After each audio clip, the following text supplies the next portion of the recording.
What's up guys, Field Gamers here. Today I'll be showing you my Melt-Tastic deck build for Murdock and along with a little overview for Murdock. If you want to see this deck in action, go ahead and click my link above right now. And if you want to watch the quick deck build, let's go ahead and continue. Alright guys, now that we're here, let's take a look. Murdock, he's an easy difficulty character. He's a ranger class. He uses fury and intellect as affinity cards. He has a basic attack of 10, ability power of 5, a durability of 2, and a mobility of 1. He rocks a 450 max movement speed and an 880 max sprint speed. Alright, now that we are here, let's take a look at his abilities. First one is Plasma Bolt. Ranged basic attack, dealing 35 energy damage. The next one is Move Along. Murdock deals 20 energy damage and displaces all enemies in range. The next one we got here is Buckshot. Fires a blast in a cone that deals 54 energy damage and shreds energy armor by 16. And the next one is Static Trap. Place a trap that deals 50 energy damage and applies a 50% max movement speed slow for 2 seconds to the first enemy hero that walks over it. And the last one is called Long Arm of the Law. Unlimited range laser blast that can be shot through anything, ignores energy armor, and deals 260 energy damage. Now, if you're not familiar with this, there is a new menu and new music and everything, and I just wanted to point this out in this video. Right here it says background. Hasn't worked with a partner since the incident. Never mentions his wife. And once suspended by Lieutenant Bellica for hiding stun traps in the lavatory. That's funny. I like the whole backgrounds, and I can't wait to see others. But that being said, let's go ahead and move our way to the deck build so we can go ahead and continue.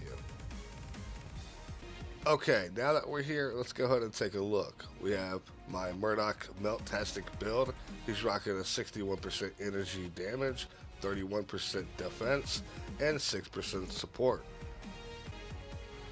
Alright, now that we're here, let's take a look. The first card you're going to want to equip is going to be the Archmagus Basic Prime. That's going to be your Prime card. Then you're going to get 3 consumables. One's going to be a Harvester Key, one's going to be a Health Potion, and one's going to be a Mana Potion. Now that we talked about those, let's go ahead and move on our way to the equipment cards.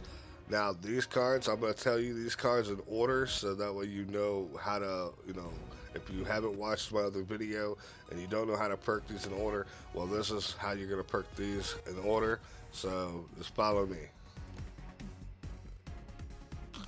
Alright, so the first card you're going to want to equip is going to be the Mage's Ward. You're going to want to equip a 3-point Major Cast, a 2-point cast, and a 1-point Minor Cast in this. Now, after you fully upgrade your Mage's Ward, then you're going to want to move on to your Whirling Wand and get a 3-point Major Kinetic, a 2-point Kinetic, and a 1-point Minor Kinetic. After you get that upgraded, then you're going to want to start moving on to your Micro Nukes, and you're going to want to put a Major Cast, a 3-point Major Cast, a 2-point Cast, and a 1-point Minor Wound in your first one. And then after you fully upgrade this one, you want to move on to your next Micro Nuke and put the exact same thing, a 3-point Major Cast, a 2-point Cast, and a 1-point Minor Wound. And then on your third Micro Nuke, you want to do it again, a 3-point Major Cast, a 2-point Cast, and a 1-point Minor Cast. Now that you have done that, actually, you know what? If you want, this is up to you if you want.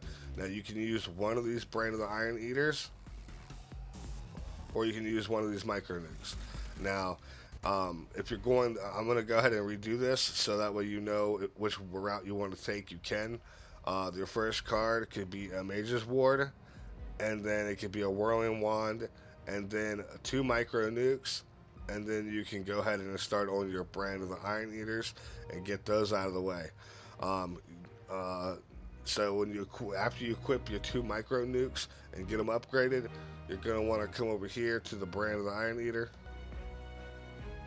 and you're gonna want to equip the brand of the Iron Eater and equip 3 focus drains on it. And then the same thing with this one is you want to get 3 more 3-point focus drains and go ahead and put that in there. That'll be 6 cards without using the 3rd micro nuke. What you can do is this will be towards the end of the game, so you can go ahead and delete your Mage's Ward and go ahead and equip your last micro nuke. That's up to you. You don't have to, but you can. Me personally, that's what that's what I do. But you don't have to. You don't have to use both of these, but it is highly recommended that you do. I only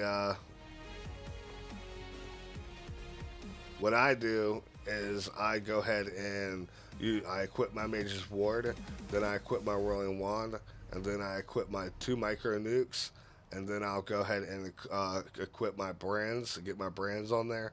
Then I will delete my Mage's Ward and add the 3rd micro nuke. That way I have like straight damage, because it's going to be towards the end of the game, so you're really not going to be worried about wards too much. You should be up by the inhibitors, taking them down by that point. So wards really ain't going to be that beneficial for you. But it's up to you. You don't have to use the 3rd micro nuke. And that was just me personally. That's what I do. So that way you know what's going on. I'm just going to go ahead and I'm just going to say this right out. Mage's Ward is going to be your first card you're going to fully upgrade. Then you're going to want to get a Whirling Wand fully upgraded. Then you want to get a micro nuke fully upgraded, and then another micro nuke, and then you want to start working on your brand of the Iron Eaters. And then if you get towards the late game, towards the end, and you want to switch it out, you can switch out the Mage's Ward for the 3rd micro nuke. That's up to you. So that being said, that we covered the deck. So if you have any questions about it, you can just let me know in the comments below.